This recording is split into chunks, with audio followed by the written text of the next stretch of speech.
ನಿಮ್ಮನ್ನೆಲ್ಲರನ್ನೂ ನೋಡಿ ಮಾತಾಡಿಸ್ಕೊಂಡು ನಮ್ಮ IPPB ಬಗ್ಗೆ ಮಾತಾಡ್ಬಿಟ್ಟು ಹೋಗೋಣ ಅಂತ ಬಂದಿರೋದು. ನಾನು ಬಹಳಷ್ಟು ಸತಿ ಹೇಳಿದ್ದೀನಿ, ನೀವು ಒಂದು ಸತಿ IABF ಎಕ್ಸಾಮ್ ಆದಮೇಲೆ ನಿಮಗೆ ಎಲ್ಲ ಬ್ಯಾಂಕ್ಗಳು ಬರ್ತಾರೆ. ಸರ್ ಹೇಳ್ತಾ ಇದ್ರು, ಈ ತಿಂಗಳಿಂದ ಇದೆ, ಗ್ರಾಮೀಣ ಬ್ಯಾಂಕ್ಗಳು ಬರ್ತಾರೆ, ಬಹಳಷ್ಟು ಜನ ಬ್ಯಾಂಕ್ಗಳು ನಿಮ್ಮನ್ನು ಅಪ್ರೋಚ್ ಮಾಡ್ತಾರೆ. BC ಸೆಕ್ಕಿಗಳಾಗಿ ಅಥವಾ ಬ್ಯಾಂಕ್ BC ಕರೆಸ್ಪಾಂಡೆಂಟ್ ಆಗಿ ಅಂತ ಹೇಳಿ, ಏಜೆಂಟ್ ಆಗಿ ಅಂತೇಳಿ ಬರ್ತಾರೆ. ಅವ್ರಲ್ಲಿ ನಮ್ಮದು ಒಂದು ಬ್ಯಾಂಕ್ ಆಯಿತಾ. ನಮ್ಮಲ್ಲಿ ಏನು ಸ್ಪೆಷಾಲಿಟಿ, ಇದು ನಾನು ಬಹಳಷ್ಟು ಹೇಳಿದ್ದೀನಿ. ನಮ್ಮಲ್ಲಿ ಏನು ಸ್ಪೆಷಾಲಿಟಿ, ನೀವು ಯಾವುದೇ ಬ್ಯಾಂಕಿನ BC ಪಾಯಿಂಟಿಗೆ ವಿಸಿಟ್ ಮಾಡಿದ್ರು ಕೂಡ, SBI ಇರ್ಬೋದು ಅಥವಾ ICICI ಬ್ಯಾಂಕ್ ಇರ್ಬೋದು ಅಥವಾ ಬ್ಯಾಂಕ್ ಆಫ್ ಬರೋಡಾ ಇರ್ಬೋದು, ನೀವು ವಿಸಿಟ್ ಮಾಡಿದಾಗ ಅವ್ರು ನಿಮಗೆ ಖಾತೆ ತೆಗಿತಾರೆ, ಮಕ್ಕಳಿಗೆ ಖಾತೆ ತೆಗಿತಾರೆ. ಆದರೆ ಆ ತಕ್ಷಣವೇ ಅದು ಆಕ್ಟಿವೇಟ್ ಆಗಿರೋದಿಲ್ಲ. ಆಕ್ಟಿವೇಟ್ ಆಗಿರೋದಿಲ್ಲ ಅಂದರೆ ಅವ್ರಿಗೆ ನೀವು ಹಣ ಹಾಕ್ಬೋದು, ಆದರೆ ಹಣ ತೆಗಿಲಿಕ್ಕೆ ಬರೋದು. ಕರೆಕ್ಟ್ ಗಮನಿಸಿದ್ದೀರಾ? ಅದಾದಮೇಲೆ ನಿಮ್ಮದು ಅಪ್ಲಿಕೇಶನ್ಸ್ ಎಲ್ಲ ಬರ್ಸ್ಕೊತಾರೆ. ಸರ್ ಹೇಳ್ತಾ ಇದ್ರು, ಕೆಲವರು ದಟ್ ನೇಮ್ ಹೇಳಿದ್ರು, ನನಗೆ ಮತ್ತೊಂದು ಸಮ ಪದಾಧಿಕಾರಿ ಹೆಸರು ಹೇಳಿದ್ರು. ಅವರೆಲ್ಲರೂ ಬರೆಯೋದಿರುತ್ತೆ ತುಂಬ ಅಂತ ಹೇಳಿ. ಸೊ ನಮ್ಮಲ್ಲಿ ಒಂದು ಸರ್ತಿ ನೀವು ಖಾತೆ ತೆರೆದ್ರೆ, ನೀವು ಅಂದರೆ ಯಾರು ನಮ್ಮಲ್ಲಿ ಬ್ಯಾಂಕ್ ಸಖಿ ಅಥವಾ BC ಕರೆಸ್ಪಾಂಡೆಂಟ್ ಆಗ್ತೀರಾ, ಅವರು ಒಂದು ಸತಿ ನೀವು ಖಾತೆ ತೆರೆದ್ರೆ, ನೀವು ಖಾತೆ ತೆರೆದ ಕ್ಷಣದಿಂದಲೇ ಅದು ಆಕ್ಟಿವ್ ಆಗಿದೆ. ಅದಕ್ಕೆ ಮತ್ತೆ ಬ್ರಾಂಚ್ ಮ್ಯಾನೇಜರು ಅಥವಾ ನಮ್ಮಲ್ಲಿರುವಂಥ ಸ್ಟಾಫು ಯಾರು ಕೂಡ ಮತ್ತೊಂದು ಸತಿ ಆಪರೇಟ್ ಮಾಡಬೇಕು, ಮತ್ತೊಂದು ಸತಿ ಸೈನ್ ಹಾಕಬೇಕು ಅನ್ನೋ ಅಗತ್ಯ ಇರೋದಿಲ್ಲ. ಓಕೆ, ಆ ಥರದ ಖಾತೆಯನ್ನು ತೆಗಿಲಿಕ್ಕೆ ನಿಮಗೆ ಅವಕಾಶವನ್ನು ಕೊಡ್ತಾ ಇದ್ದೀವಿ. ಯಾರಾದರೂ ಇಲ್ಲಿ ಮಾತೃವಂದನಾ ಸ್ಕೀಮ್ನಲ್ಲಿ ಇರೋದಿದ್ದೀರಾ ಅಥವಾ ಅವರಿಗೆ ಸಿಗದೇ ಮೇಂಟೈನ್ ಮಾಡುವಂಥ ಅಗತ್ಯ ಇಲ್ಲ. ಅವ್ರು ಆಧಾರ್ ತರ್ತಾರೆ, ಮೊಬೈಲ್ ನಂಬರ್ ತರ್ತಾರೆ, ಅವ್ರದೇ ಮೊಬೈಲ್ ನಂಬರ್, ಅವ್ರದೇ ಆಧಾರ್, ದುಡ್ಡು ತರ್ತಾರೆ, ಹಾಕಿಸ್ಕೊತೀರಾ, ಹಣ ಅಕೌಂಟ್ ಓಪನ್ ಮಾಡ್ತೀರಾ, ನಿಮ್ಮ ಕೆಲಸ ಮುಗಿದು. 100% ಆಧಾರ್ ಸಿಗುತ್ತೆ. ಎಲ್ಲ ಸ್ಕೀಮ್ಗಳು ಬಂದಾಗ ಇನ್ನೊಂದು ಗ್ಯಾಸ್ ಸಬ್ಸಿಡಿ ಇರ್ಬೋದು, ಇನ್ನೊಂದು ಮತ್ತೊಂದು ವಾಪಸ್ ಹೋಗೋದಕ್ಕೆ ಕಾರಣ ಅಂದರೆ ಹೆಸರು ಮಿಸ್ಮ್ಯಾಚ್. ನಾನು ಅವಾಗಲೇ ಹೇಳಿದೆ, ನೀವು ಆಲ್ರೆಡಿ ಅಕೌಂಟ್ ಓಪನ್ ಮಾಡಿದ್ದೀರಾ, ಯಾರು ಕೂಡ ಹೆಸರು ತೊಗೊಂಡಿಲ್ಲ. ನಾವು ಯಾರು ಕೂಡ ಹೆಸರು ನಾವು ಟೈಪ್ ಮಾಡಿಲ್ಲ. ನೀವು ಹೆಬ್ಬೆಟ್ ಕೊಡ್ತಿದ್ದ ಹಾಗೆ ನಿಮ್ಮ ಆಧಾರ್ ಉಡಾಯ್ ಸರ್ವರ್ನಲ್ಲಿ ಹೇಗಿದೆಯೋ ಅದೇ ರೀತಿ ನಿಮ್ಮ ಅಕೌಂಟಿಗೆ ಓಪನ್ ಆಗುತ್ತೆ.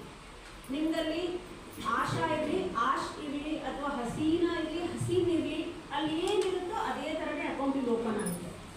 ನಾಳೆ ನೀವು ಮದುವೆ ಆದಮೇಲೆ ಅಲ್ಲಿ ನೀವು ಹೆಸರು ಚೇಂಜ್ ಮಾಡಿಸಿದ್ರೆ ಆಧಾರಲ್ಲಿ, ನಮ್ಮ ಅಕೌಂಟ್ನಲ್ಲೂ ಕೂಡ ಹೆಸರು ಚೇಂಜ್ ಆಗಬೇಕಂದ್ರೆ ನೀವು ಹೋಗಿ ಹೆಬ್ಬೆಟ್ ಕೊಟ್ಟರೆ ಹೆಸರು ಚೇಂಜ್ ಆಗುತ್ತೆ ಆಟೋಮೆಟಿಕಲಿ. ಸೊ ಆಧಾರಲ್ಲಿ ಹೇಗಿದೆಯೋ ಅದೇ ರೀತಿಯಾದಂಥ ಹೆಸರು ಬರೋದ್ರಿಂದ 100% ಆಧಾರ್ ಸೀಡೆಡ್ ಆಗುತ್ತೆ. ಯಾವುದೇ ನಿಂತಿರುವಂತಹ DBT ಬೆನಿಫಿಟ್ಸು ಕೂಡ ನಿಮಗೆ ಬರುತ್ತೆ. ಸೊ ಎಲ್ಲ ಬ್ಯಾಂಕ್ಗಳಲ್ಲಿ ನಮ್ಮದು ಒಂದು ಬ್ಯಾಂಕೆ. ನಾವು ಇಷ್ಟು ಜನ ಕೆಲಸ ಮಾಡ್ತಾ ಇದ್ದೀವಿ. ಎಷ್ಟು ಜನ ಇದ್ದೀವಿ ಈಗ? ನಾವು ಎಂಟೈರ್ ಎಕನಾಮಿಕ್ ಏನು ನಾವು ಆರ್ಥಿಕತೆ ನೋಡಿದರೆ ಎಲ್ಲ ಬ್ಯಾಂಕ್ಗಳು ಮತ್ತು ಬ್ರಾಂಚ್ಗಳು, ATMಗಳು ಎಲ್ಲ ಸೇರಿ 1 ಲಕ್ಷಗಳು ಪರ್ಸೆಂಟೇಜ್ ಎಷ್ಟು ಜನ ಇದ್ದೀವಿ ನಾವು? ಅರೌಂಡ್ 5 lakhs ಮೆಂಬರ್ ಇದ್ದೀವಿ. 5 ಲಕ್ಷ ಜನ. ಈ ಒಂದು 5 ಲಕ್ಷ ಜನ ಇದ್ರೂ ಸಮೇತ ನಾವು ಎಲ್ಲ ಭಾರತದ ಎಲ್ಲ ಮೂಲೆ ಮೂಲೆನ ಕಾರಣ ಏನು? ಸರ್ ಹೇಳ್ತಾ ಇದ್ರು, ನಾರಾಯಣ ಸ್ವಾಮಿ ಸರ್ ಏನು ಹೇಳ್ತಾ ಇದ್ರು? ಅವರು ಲೆಟರ್ಗಳ ಬಗ್ಗೆ ಹೇಳ್ತಾ ಇದ್ರು, ಮನಿ ಆರ್ಡರ್ ಬಗ್ಗೆ ಹೇಳ್ತಾ ಇದ್ರು, ಟೆಲಿಗ್ರಾಮ್ ಬಗ್ಗೆ ಹೇಳ್ತಾ ಇದ್ರು. ಸೊ ಬೇಸಿಕಲಿ ನಮ್ಮ ಬ್ಯಾಂಕನ್ನು ಮೂಲೆ ಮೂಲೆಗೆ ತಲುಪಿಸ್ತಾ ಇರೋದು ನಮ್ಮ ಪೋಸ್ಟ್ ಮ್ಯಾನ್ಗಳು, GDS ಅಂತ ಕರಿತೀವಿ, ಗ್ರಾಮೀಣ ಡಾಕ್ ಸೇವಕರು. ಆದರೆ ಇವರಿಗೆ ಇದು ಎರಡನೆಯ ಕೆಲಸ. ಅವ್ರ ಮೊದಲನೇ ಕೆಲಸ ಯಾವುದು? ಪತ್ರ ವಿಲೇವಾರಿ. ಪತ್ರಗಳು ಇನ್ನೂ ಕಳಿಸ್ತಾರೆ ಮೇಡಮ್ ಅಂದರೆ ಹೌದು, ಕೋರ್ಟ್ ನೋಟಿಸ್ಗಳು ಬರುತ್ತೆ, ತುಂಬ ಇಂಪಾರ್ಟೆಂಟು. ಕೆಲವರಿಗೆ ಇಂಟರ್ವ್ಯೂದು ಇನ್ವಿಟೇಷನ್ಸ್ ಬರುತ್ತೆ, ಇಂಟರ್ವ್ಯೂಗಳದ್ದು ಕಾಲ್ ಲೆಟರ್ಸ್ ಇತ್ತು.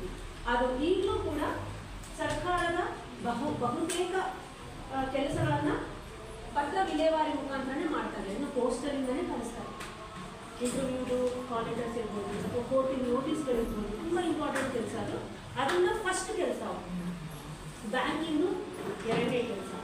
ಹಾಗಾಗಿ ನಾವು ಬ್ಯಾಂಕು ಸ್ಥಾಪನೆ ಆದಂಥದ್ರಲ್ಲಿ ಆಗ್ತಿಲ್ಲ. ಸೊ ಏನು ಮಾಡಬೇಕು?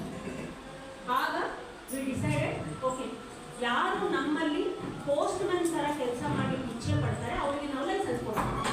ಸೊ ಅವಾಗ ಬಂದಿದ್ದ DC ಕಾನ್ಸೆಪ್ಟು. ಹಾಗಾಗಿ ನಿಮಗೆ ಕೊಡ್ತಾ ಇದ್ದೀವಿ. ನೀವು ಕೂಡ ಪೋಸ್ಟ್ ಮ್ಯಾನ್ಗಳ ಥರ ಮೊಬೈಲನ್ನು ಉಪಯೋಗಿಸ್ಕೊಂಡು ನೀವು ಕೆಲಸ ಮಾಡ್ತೀರಾ. ಮೊಬೈಲ್ನ ಉಪಯೋಗಿಸಿ ನೀವು ಖಾತೆ ತೆಗಿತೀರಾ, ಹಣ ಹಾಕೋದು, ಹಣ ತೆಗೆಯೋದು ಕೂಡ ಮಾಡ್ತೀರಾ.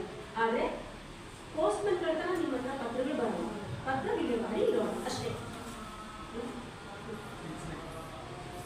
ಯಾರ್ಯಾರನ್ನ ನಾವು ಇದುವರೆಗೂ ತಲುಪಿದ್ವಿ, ನಮ್ಮ ಮುಖ್ಯ ಉದ್ದೇಶ ಸರ್ಕಲ್ನಲ್ಲಿರೋ ಎಲ್ಲ ಕಸ್ಟಮರ್ಸ್ನ ನೀವು ನೋಡಿದರೆ ಆ ಎಲ್ಲ ಕಸ್ಟಮರ್ಸು ಕೂಡ ಒಂದಲ್ಲ ಒಂದು ಕಡೆ ಬ್ಯಾಂಕ್ಗೆ, ಬೇರೆ ಬ್ಯಾಂಕಿಗೆ ಹೋಗಲಿಕ್ಕೆ ಹಿಂದೇಟ್ ಹಾಕೋತಾರೆ. ಯಾಕಂದರೆ ಸ್ಟೂಡೆಂಟ್ ಹತ್ರ ದುಡ್ಡಿರಲ್ಲ, ಹಿರಿಯ ನಾಗರಿಕರಿಗೆ ಅಲ್ಲಿ ಹೋಗಿ ಚಲನ್ನು ಅದನ್ನೆಲ್ಲ ಫಿಲ್ಅಪ್ ಮಾಡಿಸ್ಕೊಳಕ್ಕಾಗಲ್ಲ. ಆಮೇಲೆ ಕಿರಾಣಿ ಶಾಪ್ನವ್ರು ಇರ್ತಾರೆ, ಅವ್ರ ಹತ್ರ ಈ ಸ್ವೈಪಿಂಗ್ ಮಿಷಿನ್ ಇರುತ್ತೆ. ಆ ಸ್ವೈಪಿಂಗ್ ಮಿಷಿನ್ಗೆ 20,000 ರೂಪಾಯಿ. ನಾವು ಸಣ್ಣ ಪುಟ್ಟ ಅಂಗಡಿ ಇಟ್ಕೊಂಡಿದ್ರು, ಈಗ ಫ್ಯಾನ್ಸಿ ಸ್ಟೋರ್ ಅಂತ ಹೇಳಿದ್ರು, ಟೈಲರಿಂಗ್ ಶಾಪು, ಅವ್ರ ಹತ್ರ ಎಲ್ಲ ಅದಕ್ಕೆ ಹಣ ಎಲ್ಲಿಂದ ಬರುತ್ತೆ? 20,000 ರೂಪಾಯಿ ಇನ್ವೆಸ್ಟ್ ಮಾಡಬೇಕು, ಮತ್ತು ಅದನ್ನು ವಾಪಸ್ ಯಾರು ಖರೀದಿ ಮಾಡಲ್ಲ. ಅದು ಡೆಡ್ ಇನ್ವೆಸ್ಟ್ಮೆಂಟ್. ಸೊ ಅಂತಹ ಶಾಪ್ಗಳಿಗೆ ನಾವು ಫ್ರೀಯಾಗಿ ಕೊಡ್ತಾ ಇದ್ದೀವಿ ಅದನ್ನ.